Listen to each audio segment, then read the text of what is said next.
Thanks for being here again, everybody. What I got going on is some drywall mud work here.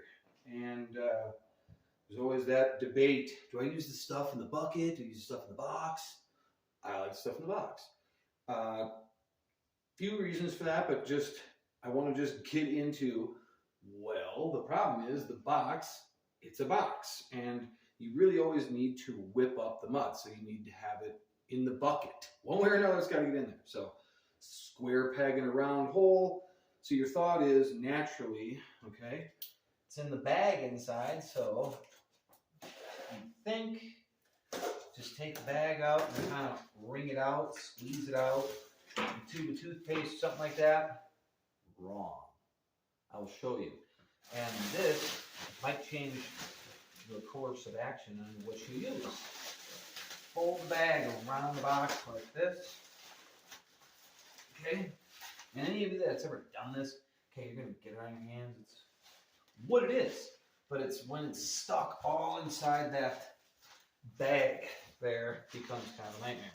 So just kind of line it up. And look at that. Didn't even touch the edge. But if you take a look, it almost all perfectly came off there.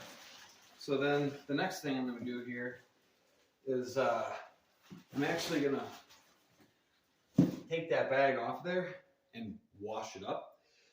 And then I'm going to use that as my lid.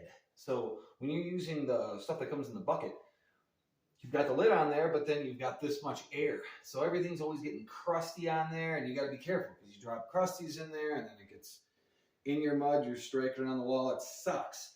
This comes with the perfect system. You don't even have to put a cover on here. I've had mud sit for weeks. I actually got a bucket over there.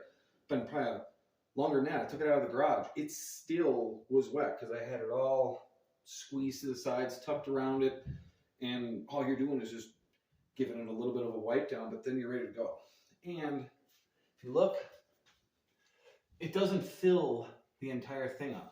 So I can actually get my whip in there now to spin it all up to my consistency and then use it.